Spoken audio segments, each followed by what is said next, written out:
जय गुरुदेव।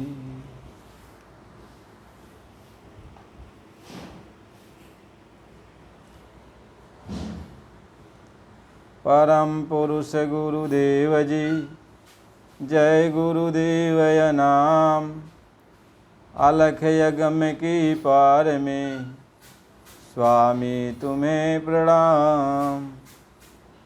कोटि कोटि करूं वंदना, अरब खरब प्रणाम। चरण कमल बिसरू नहीं, जय गुरुदेवय नाम। आप सभी प्रेमी भाई बंधुओं, माता पिता नर नारी बच्चे बच्चियों,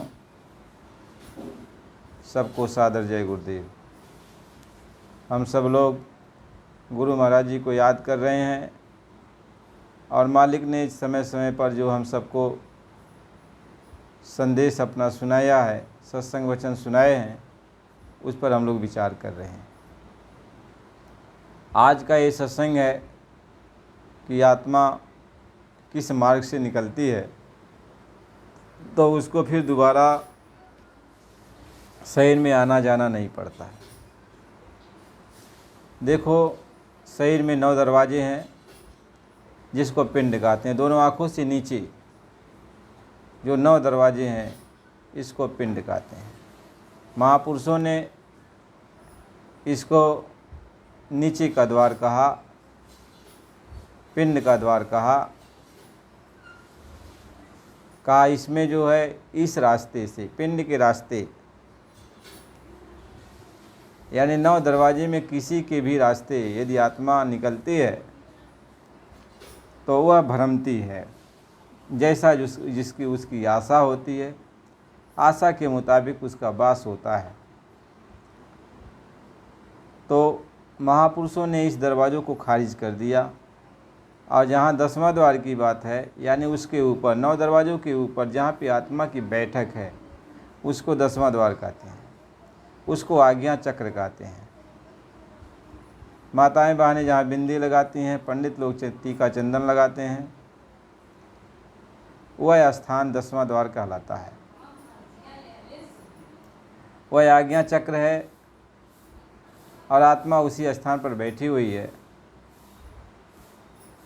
और उसके चारों तरफ मन बुद्धि चित्त अहंकार आत्मा को घेर के बैठे हुए हैं, जिसको चतुष अंतःकरण कहते हैं। यही आत्मा का हृदय है, अंतःकरण है, उसी को हृदय कहते हैं। ये हृदय गंदा हो गया है, यानी मन बुद्धि चित्त अहंकार में गंदगी आ गई है।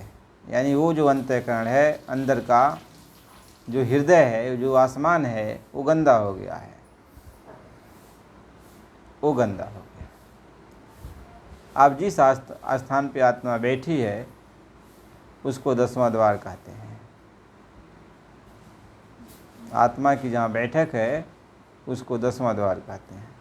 अब आत्मा निकलेगी कैसे, किस द्वार से निकलती है कि 10वें द्वार पे तो आत्मा बैठी है, उसके बैठने का स्थान ही 10वां द्वार है। आत्मा 10वें द्वार पर बैठी है, आज्ञा चक्र पे बैठी है, मन बुद्धि चित्त अहंकार उसको घेरे हुए हैं चारों तरफ से। इसलिए इसको 4 दल का कमल भी कहते हैं कि 4 दल के कमल के बीचों बीच ये आत्मा रूपी भंवरा इसमें जो है बंद है, इस कमल में। देखो, बहुत ज़्यादा इधर का उधर उलझा करके तो हम बात करते नहीं हैं, उतनी ही बात करेंगे जितना आपको समझ में आ जाता है। और हमको किस रास्ते से जाना है, तो आत्मा जिस जगह बैठी है उस स्थान को 10वां द्वार कहते हैं। अब आत्मा के सामने जो अंधेरा छा गया है, महात्मा ये समझाते हैं उसी अंधेरे में आप ध्यान लगाओगे तो आपको बहुत बारीक एक छिद्र दिखाई पड़ेगा, यानी एक तिल दिखाई पड़ेगा, जिसको 11वां द्वार कहते हैं या उसको खिड़की भी कहते हैं। कहते हैं आत्मा अपनी जगह पर बैठकर उस खिड़की पर ध्यान लगाती है, उस तिल पर ध्यान लगाती है आत्मा। जब तिल पे ध्यान लगाती है तो वो दरवाज़ा खुल जाता है। उसी के रास्ते आत्मा जो है, जब आत्मा उस पर ध्यान करती है दरवाज़ा खुलने लगता है। तो जैसे जैसे ध्यान लगाती जाती है आत्मा, तो दरवाज़ा जो है मोटा होने लगता है, चौड़ा होने लगता है। धीरे धीरे धीरे धीरे इतना चौड़ा हो जाता है कि मालूम होता है बहुत बड़ा मैदान है। आत्मा ध्यान लगाती है, उस पर ध्यान लगाते लगाते इतना बड़ा, इतना ज़्यादा वो चौड़ा हो जाता है, मालूम होता है कि अब आसमान आ गया सामने। यानी वो पर्दा आगे सामने आ गया था, वो पर्दा जो है हट जाता है। जब पर्दा हट जाता है तो अंदर का जो गगन मंडल है वो दिखाई पड़ने लगता है। अंदर का जो गगन मंडल है वो दिखाई पड़ने लगता है। तो जिस डोरी को पकड़ने के लिए सत्यपुरुष ने आत्मा से कहा था कि मेरी ये नाम डोरी तुम्हारे पास है और इसको पकड़ लेना तो तुम अपने घर वापस चली आओगी, तो वही डोरी गई थी छूट, वही डोरी छूट गई थी। तो जब हम ऐसा ख्याल करते हैं, अब आसमान साफ़ हो जाता है, सारी कर्म के पर्दे साफ़ हो जाते हैं, तो डोरी सामने है, उसी डोरी को आत्मा पकड़ लेती है। यानी उसी डोरी से आत्मा का जो है जुड़ाव हो जाता है। आत्मा उसी डोरी पर, डोरी कहो या डोली कहो, जहाज कहो, कुछ भी कहो, उसी पर आत्मा बैठ जाती है। जब आत्मा बैठ जाती है तो वह डोली सीधे अपने घर चली जाती है, आत्मा को लेकर अपने घर चली जाती है। पड़ाव बीच में पड़ते हैं, तो पड़ाव पे रुकती हुई 5 पड़ाव रास्ते में पड़ते हैं, तो उन 5 पड़ावों को पार करती हुई आत्मा अपने घर सचखंड चली जाती है। अब कोई ये कहे कि आत्मा नीचे के द्वार से निकलती है तो उसको ये सज़ा मिलेगी, आत्मा जो है किसी भी द्वार से, 9 दरवाज़ों से किसी भी द्वार से निकलेगी तो उसको ये जोनी मिलेगी, ये कहा जाता है, ऋषि मुनियों ने अपना बयान किया है। लेकिन आपको इस बात को समझना होता है कि कोई भी जीवात्मा जब शरीर को छोड़ती है, चाहे वह कान के रास्ते उसकी आत्मा निकले, चाहे आँख के रास्ते उसकी आत्मा निकले, चाहे नाक के रास्ते उसकी आत्मा निकले, और चाहे नीचे की इंद्रियों के रास्ते उसकी आत्मा निकले, लेकिन उसके साथ पहले क्या बर्ताव होता है? उसकी आत्मा चाहे जिस रास्ते से निकलेगी तो उसको जमदूत पकड़ के जमपुरी में ले जाते हैं। ये तो आप लोगों ने कथा कहानी में सुना ही होगा कि यह जीव मरने के बाद सीधे जमपुरी में चला जाता है, यमराज के पास, धर्मराज के पास चला जाता है। तब वो जो है सीधे आत्मा जमपुरी में जाती है और जमपुरी में धर्मराज की कचहरी में पेश की जाती है। धर्मराज जो है अपने सेवकों से कहते हैं अब इसके जन्म का लेखा जोखा जो है देखो। तो गुरु महाराज जी समझाते हैं कि बच्चा एक, जब आत्मा 5 वर्ष की हो जाती है, मनुष्य ही 5 वर्ष का हो जाता है, तो उसके एक कंधे पर यानी 2 सिपाही जमदूत मतलब धर्मराज के लगा दिए जाते हैं। तो एक तो बैठकर लिखता है और दूसरा एक कैमरा लिया हुआ है, वह कैमरा में आपका फ़ोटो खींचता है, यानी बराबर वो कैमरा चलता है। जब श्वास ख़त्म हो जाती तभी वो बंद होता है, नहीं तो बराबर कैमरा चलता है और दूसरा बराबर लिखता है। ये बाबा जी ने बताया इस बात को, गुरु महाराज जी ने बताया। तो वहाँ जब पेश किया जाता है तो उसके बाद जो कैमरा खोल दिया जाता है, तो कैमरा में और जो ये लिखे हुए हैं ये दोनों का मिलान कराया जाता है, देखा जाता है, आत्मा स्वयं देखती है। अब उसी की सज़ा जो है अब वो धर्मराज सुनाते हैं, कब इसको नरकों में भेजना है कि 84 में भेजना है, इसको किस जगह भेजना है, इसने अच्छा किया है या बुरा किया है, अच्छा किया बुरा किया, इसकी सज़ा कितनी होनी चाहिए, ये धर्मराज जो है निर्णय करते हैं। महात्मा इसी बात को समझाते हैं। अब ये थोड़ी है कि कोई आत्मा निकली तो सीधे जो है भूतों की जोनी में चली गई, या सीधे कुत्ते बिल्ली की जोनी में चली गई, या सीधे और कहीं चली गई। ऐसा सीधा कहीं किसी की जोनी में वो जाती नहीं है। उसको सीधे पहले जो है धर्मराज की कचहरी में पेश किया जाता है। धर्मराज की कचहरी में पेश किया जाता है, चाहे जिस रास्ते आत्मा निकले धर्मराज की कचहरी में उसको पेश होना है। और जब वो पेश हो जाती है तो उसके कर्मों का हिसाब किताब होता है, जैसा उसने अच्छा बुरा किया है उसी के अनुसार उसको सजाएं दी जाती है। यह बात तो आपको समझ में आ गई। अब आत्मा चाहे 9 दरवाज़ों में किसी भी रास्ते से निकले, लेकिन उसको जो है पेश होना है धर्मराज की कचहरी में, क्योंकि जमदूत उसको ले जाएंगे, पकड़ के ले जाएंगे। जमदूत उसको पकड़ के ले जाते हैं। अब बताते हैं कि इसके बाद जोगी लोग श्वास क्रिया को रोक के ब्रह्मरंध्र के द्वारा जो है आत्मा को निकाल ले जाते हैं। आत्मा निकल जाती है। देखो जो जोगी जन होते हैं वो जो है जब वो आते हैं जमदूत लोग, तो जोगी जन शरीर को खाली कर देते हैं। शरीर को खाली कर देते हैं तो जब शरीर खाली कर देते हैं उनकी आत्मा आगे निकल जाती है। यानी वो जो है धर्मराज की कचहरी में नहीं जाते।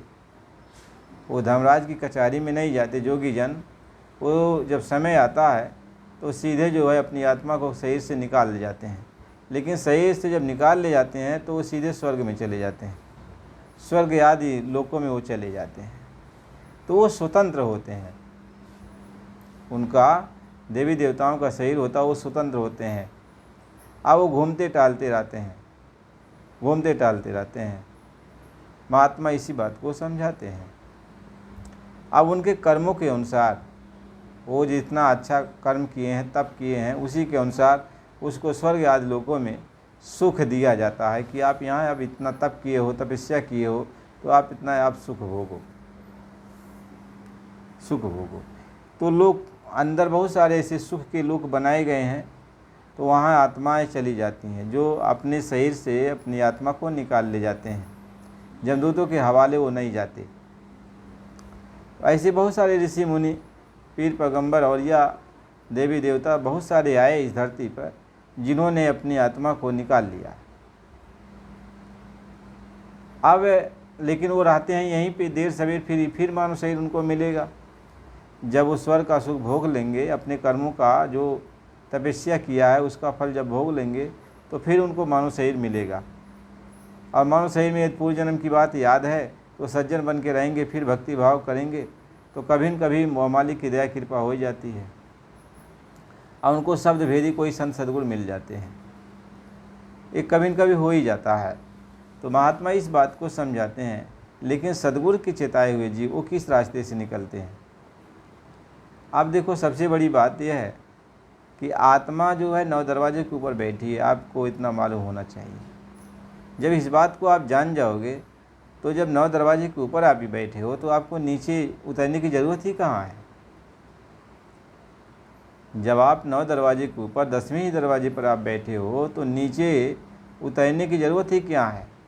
इसलिए महात्मा सिमरन करा कर, भजन करा करके, ध्यान करा करके आपको इसी अभ्यास कराते हैं कि आपका जो तवज्जो है, जो ख्याल है, जो 9 दरवाज़ों के जरिए संसार में फैला, इस ख्याल को सिमटाओ बच्चा, और अपनी जगह पर जहाँ तुम बैठो वहाँ आओ। आप अपनी जगह पर आ जाओ। तो जब आत्मा नाम का सिमरन का करके, गुरु भक्ति करके, प्रेम प्यार मालिक से करके, दया दुआ ले करके जब वो अभ्यास करती है और शरीर से अपनी आत्मा की सारी शक्तियाँ निकालती है, अभ्यास करती है, निकाल करके अपनी जगह पर जहाँ पे आत्मा की बैठक, उस जगह सारी शक्ति उसकी आ जाती है। तो यह क्रिया जब वो करने लगती है अपने शरीर में, तो जब चाहे वो शरीर में अपनी तवज्जो को ले आती है, जब चाहे शरीर से सिमटा लेती है। और जब उसको जाने का वक्त आ जाता है, समय पूरा हो जाता है, श्वासों की पूंजी ख़त्म होने को होती है, तब वो अपनी तवज्जो को खींच लेता है, अपनी सारी तवज्जो को खींच लेता है, शरीर से अपनी सारी तवज्जो को निकाल लेता है और निकाल करके अपनी जगह पर स्थित हो जाता है, अपने स्थान पे स्थित हो जाता है। जिस जगह वो बैठा है उस स्थान पर स्थित हो गया। और स्थित हो गया तो उसको सद्गुरु ने शब्द का भेद बताया था, शब्द का भेद बताया था, शब्द का मार्ग बताया था, शब्द से लखाया था, शब्द से जोड़ा था। तो जब ये सही छोड़ता है तो आत्मा शब्द से जुड़ी तो है ही है, क्योंकि तवज्जो के द्वारा वह फिर संसार में आती जाती है।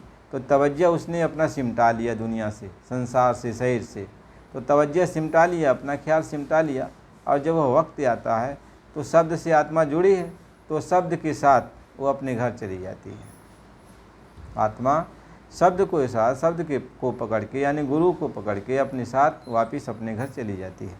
महात्मा इसी बात को समझाते हैं, इसी बात को महात्मा बताते हैं।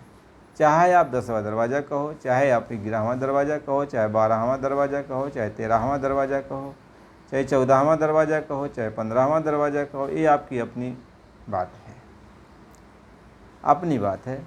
लेकिन जिस स्थान पे आत्मा बैठी है उसको 10वां द्वार कहते हैं, छठा चक्र कहते हैं। और उसी स्थान पर बैठ कर आत्मा जो है, जो सामने आसमान है, जो अंधेरा छा गया है, उस पर ख्याल लगाती है तो उसको एक तिल दिखाई पड़ता है काला सा, उस पर ध्यान लगाती है। तो उस पर ध्यान लगाने से मालिक की दया होने लगती है, तो कर्मों के बादल छट जाते हैं।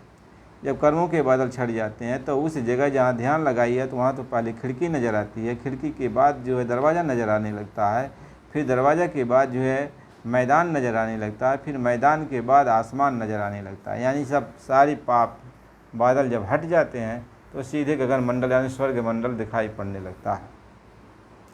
और जो सामने शब्द डोरी है वह सामने शब्द डोरी दिखाई पड़ती है, और उस शब्द डोरी से गुरु ने जोड़ दिया है।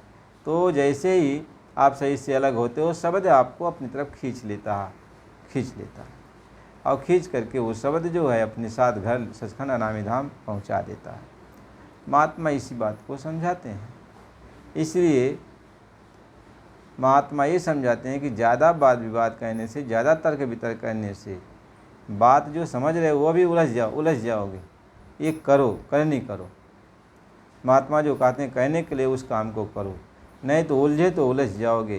क्योंकि यहाँ ऐसा बनाया ही गया है कि जो एक बार बच गया वह निकल नहीं सकता, कहीं बचने की कोई राह न पावे, बचने की कोई राह नहीं है, वह निकल सकता नहीं है। इसीलिए महात्मा ये समझाते हैं कि गुरु यही कहते हैं कि जीते जी मेरे सामने अपना काम बना लो बच्चा, नहीं तो बाद में पछताने के सिवा और कुछ नज़र नहीं आएगा। क्योंकि साफ़ सुथरी बात कोई बताएगा नहीं, आप साफ़ सुथरी बात कह भी नहीं पाओगे। इसीलिए न कोई कहने वाला आपको रह जाएगा और न आप अपने मार्ग पर चल पाओगे, आपके अंदर शंकाएं उत्पन्न हो जाएंगी।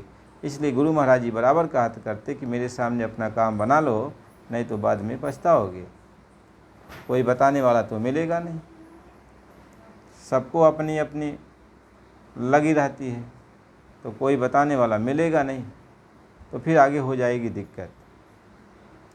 इसलिए गुरु महाराज जी ने जो जो बातें हम सबको बताई उस पर हमें आपको अमल करना चाहिए, और सत्संग के एक एक वचन को घूट कर पी जाना चाहिए, सत्संग के एक एक वचन को सुनना चाहिए, समझना चाहिए। आप देखो, यदि दरवाजे की बात कहा जाए तो जहाँ पे आत्मा बैठी है उसको 10वां दरवाज़ा कहा जाता है। फिर उसके ऊपर ईश्वर बैठे हैं, 11वां दरवाज़ा। उसके ऊपर ब्रह्म बैठे हैं, 12वां दरवाज़ा। उसके ऊपर पार ब्रह्म बैठे हैं, 13वां दरवाज़ा। उसके ऊपर जो है महाकाल पुरुष बैठे हैं, 14वां दरवाज़ा। उसके ऊपर जो है सतपुरुष बैठे हैं, 15वां दरवाज़ा। फिर उसके ऊपर अलग पुरुष बैठे हैं, 16वां दरवाज़ा। फिर जो है अगम पुरुष बैठे हैं, 17वां दरवाज़ा। फिर अनामी महाप्रभु हैं, फिर 18वां दरवाज़ा। ऐसे दरवाजे बढ़ते जाएंगे। जब कोई कहेगा तो दरवाजे बढ़ाता जाएगा। महात्मा लिखते जाएंगे तो महात्मा जो लिख देंगे वो सही मान लिया जाएगा। झूठ तो है ही नहीं है। यदि वो ईश्वर लोग को भी एक दरवाज़ा बता दें तब भी सही मान लिया जाएगा। यदि ब्रह्म लोक को दरवाज़ा बता दें तो वह भी सही मान लिया जाएगा। बीच बीच में कितने कितने लोग मिलेंगे, उन सब में दरवाज़ा बता दिया जाए तो वह भी सही मान लिया जाए। महात्मा जो भी कहते हैं वो सब सही कहते हैं, जो भी बता दें वो सब सही है। इसीलिए आप इसके चक्कर में न रहो। आपको पूरा गुरु यदि मिल गया, संत सदगुरु मिल गया, आपको नामदान दे दिया, आपको शब्द से जोड़ दिया, यानी बिछड़े हुए प्रीतम प्यारे से मिला दिया, तो आपका भवसागर से बेड़ा पार हो गया। आप फिर कभी भवसागर में नहीं आओगे, कहीं भवसागर भरमो नहीं। ये प्रताप हमार निश्चय करके मान ले तो अंध उतारों पार, तो भवसागर में फिर कभी तू भरमेगा नहीं, यह मैंने तुमसे वचन कर देता हूँ। जब तू गुरु की बात को मान लिया तो गुरु ने तुमको अंदर में शब्द से जोड़ दिया। अब भवसागर से तुमको कोई लेना देना नहीं है। अब ये आत्मा सीधे अपने घर सचखंड अनामी धाम जाएगी। महात्मा इसी बात को समझाते हैं। इसलिए प्रेमी भाई बहनों, नए हो तो चैनल को लाइक सब्सक्राइब कीजिए, और पुराने गुरु भाई बहन हो तो बराबर सत्संग को सुना करो। कम से कम पूरा सत्संग सुनना चाहिए। जब कोई सत्संग आप सुनो तो अधूरा छोड़ के चले जाते हो। आप जब पूरा सत्संग सुनोगे तब तो आपको समझ में आएगा। आप पूरा सुनते नहीं हो, थोड़ा बहुत सुना, उसके बाद भाग जाते हो, छोड़ देते हो। इससे क्या फ़र्क मिलेगा? अंदर कौन कौन सा रहस्य भरा पड़ा हुआ है, अंदर में कौन कौन सी बातें बताई गई, आप क्या जान पाओगे? आपको तो टाइम नहीं है इस संसार में, लेकिन जब यहाँ से जाओगे तब टाइम मिल जाएगा। कोई आपको पूछने वाला नहीं मिलेगा, समझाने वाला कोई नहीं मिलेगा। आप कहीं पर वैसे पड़े रहोगे, चाहे कुकुर बिलार खाएं, चाहे गिद्ध कौआ खाएं, और चाहे तुम्हारे ख़ानदान में कोई यदि जो है समझदार है, उसका दिमाग काम करता है, तो आपको चाहे समाधि दिला दे, चाहे पानी में बहवा दे, और चाहे जलवा दे। यही तो गति इसकी होनी है। लेकिन जब तक इसमें श्वासों की पूंजी है, आत्मा है, तब तक आप अपना काम कर लो।